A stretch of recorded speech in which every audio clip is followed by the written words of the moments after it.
This is Creality Ender 3. No prefix on that. It's just Creality Ender 3.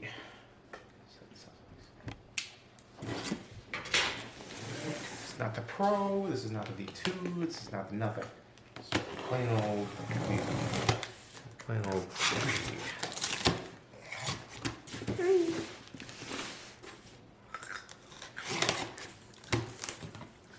Carrot crunching.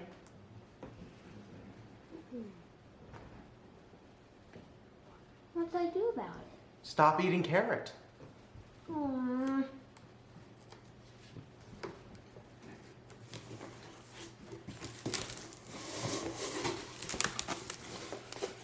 Alright. Like they did with foam, you can see part of the printer head right there.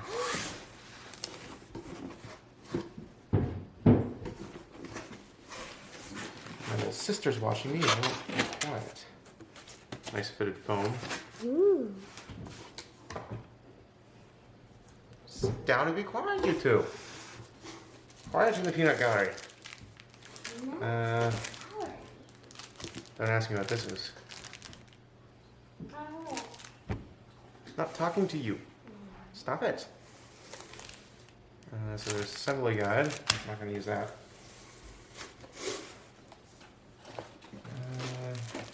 So the frames.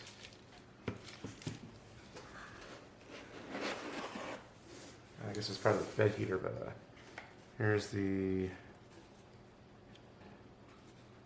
feeder, filament feeder, and oh gosh. So stop switch there. This is a, I think that's Z-axis motor. I'm not sure. And just put it down carefully. Say that and it like clunks down.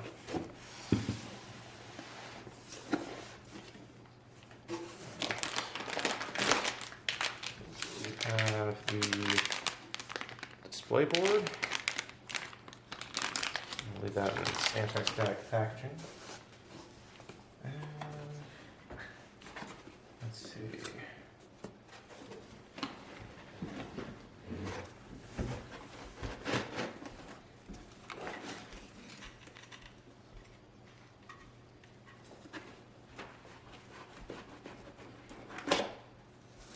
There is the nozzle, hot end extruder there, and the main bed assembly.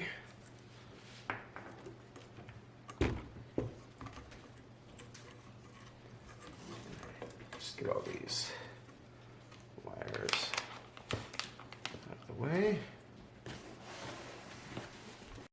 Alright, so my main camera just ran out of card space, so transferring it out. So this is the PCIe, I think that's what it's called, cable that goes to the main display.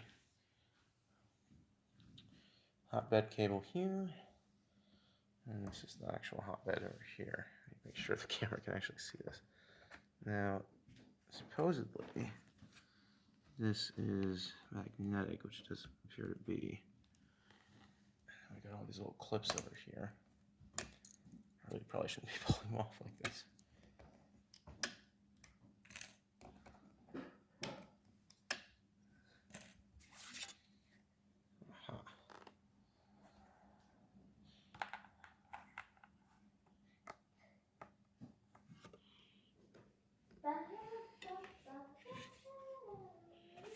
Yeah, that's slightly magnetic, but not by much.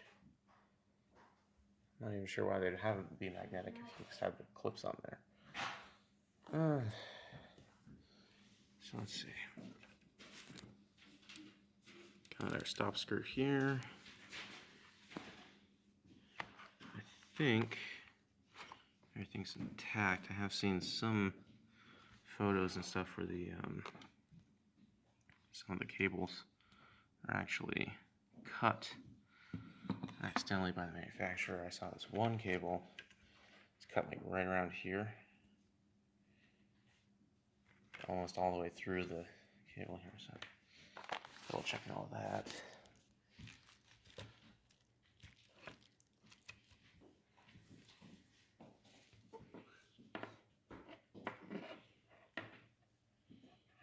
definitely want to check is this screw here, because these things have a tendency to get crooked.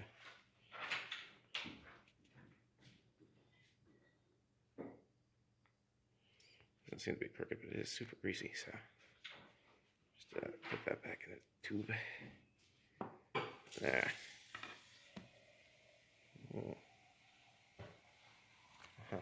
What else were pants designed for? So here's the power supply.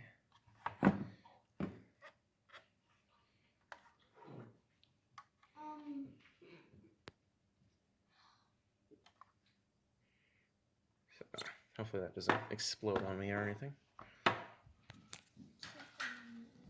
Got this part over here, which has the filament feeder and the access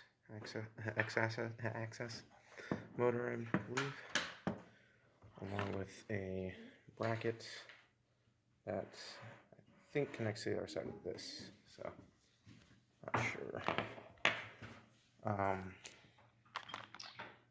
Got test filament and extra heads along with a belt spacer in this bag, and screws, tools, and belts. See, belt, and that bag. Filament holder here. Pile of stuff I don't need at the moment. Another pile of stuff I don't need at the moment. Got my computer, which is taking forever. And that's pretty much it so far. Oh wait. Z-axis stepper motor. I forgot about that. This is important. This will go right over here, I think. It's funny. When you said I would if I have something you don't need it, no, you never need me. So this is the random bits and bobs for construction here. I thought I'd open them and see what we've got. So Allen keys, wrenches, screwdrivers, which I don't really need, but whatever.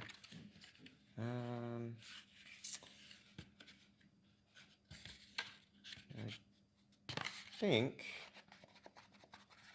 they sent me a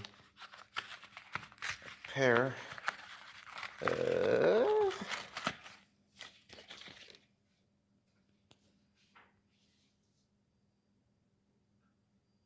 oh, come on, focus, you dumb thing. Yeah, it really does not want to focus on this. Here, how's that? Toenail clippers. Super strong toenail clippers. I will clip your toes tonight.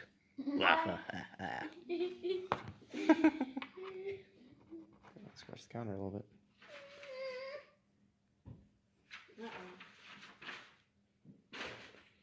Of course, these are actually wire cutters. This is where I don't actually have any of these, so that's nice. Let's see. Got little caps, I'm pretty sure. Go on the ends of these bars here. Screws, gotta have those. It's pretty much all just the screws. What is this? Okay. I think of this is like some sort of car hood ornament, but it's also like for poking. Maybe it's a mouse sword. Despero, Tales of Despero. The Tale of Despero, I don't remember what it's called. You know, the mouse story with the sword and the knight. There's the belt. And more screws. And something. I have removed the print bed, and I'm going to be following a tutorial by Chep. Yeah, you should go look at him. He's got some good 3D printing stuff. Samantha, get out of there. Sorry. So yeah, I'm going to start assembling this now. Okay, so this is the voiceover, and I thought it would take a minute to actually explain what's going on here. It's been 3 to 4 months since I actually assembled the thing, and I've been using it a lot since. If you'd like to see a separate video showing different prints that I've made, and along with more detailed discussion about it. For the few, like 5 people who actually watched this, if you could leave a comment, then I would probably do it. Now, according to Chep's tutorial, and he's a pretty good YouTuber, you should go check him out, although the video quality is somewhat annoying. He instructs to do pretty much everything I'm doing here, but he uses vices, or hand clamps, I mean, to clamp down the arms onto the square there, so everything's completely squared. Now, I found with my printer I can do ridiculously fine prints that you'd only expect to see from, like, resin printers, with minimal stringing and other problems like that, even without PLA, which prints much easier than the PETG, which I accidentally bought instead of PLA.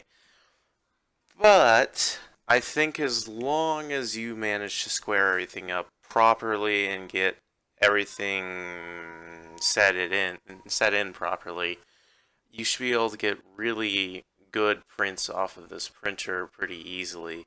And of course, I haven't tried any other printers, but I would say as long as you're mechanically minded and you like assembling furniture and stuff like that, you could probably do this without too much effort and get it set up. The one issue I've found, though, is it's very hard to actually come up with motivation to actually print something. Looking through Thingiverse, you're like, oh, that's neat, and then you get it ready to print, and you're like, oh my goodness, that's $5, and I don't know if it's going to be actually working, and if it stops printing halfway through, it's just wasted a whole bunch of money and time. Now, an interesting thing about 3D printing I found out is that even with the bed heated to 80 degrees Celsius and the nozzle at 250, or is it 40? I think it's 45 that I use for my PETG. It only costs like maybe $1 of electricity over a runtime of like a week, supposedly, but I think an hour is a more accurate representation. Either way, it's super cheap, and a lot of the prints don't actually use that much filament because the filament comes out in such small strings, and you can do infill, which will increase the structural integrity of just about any piece you want to print to such an extent that you really don't need to worry about the money. Alright, well, this voiceover is coming to a close, so like, share, subscribe, whatever the heck else all the other YouTubers say. Okay, so I was using the test spool filament and ran out right here. Right on top of this dog. But I thought I'd peel it off. Of course, using a spatula probably isn't the best idea, but whatever.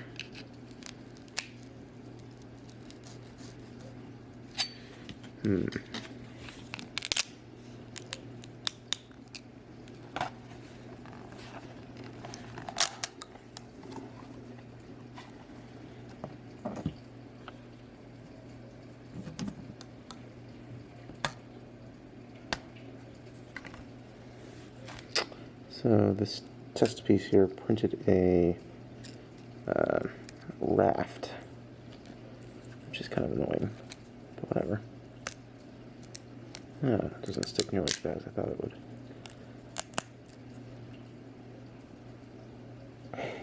Okay. Oh my gosh. But yeah.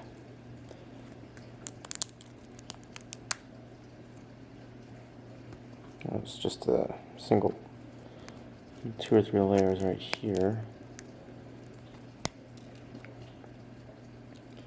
That's almost enough filament. That's really unfortunate. So.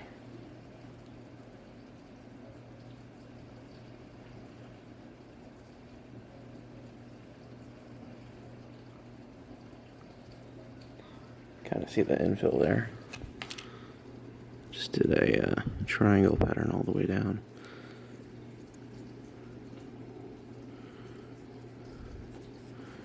very, very fine print.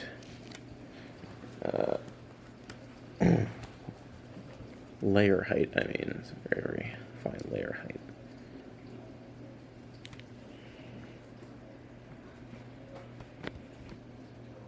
Yeah. There we go.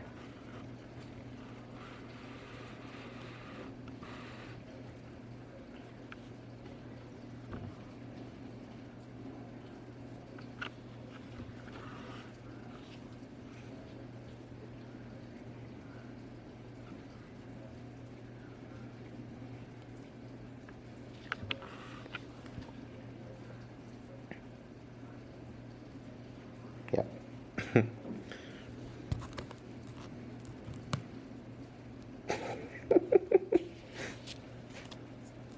It's just glowing.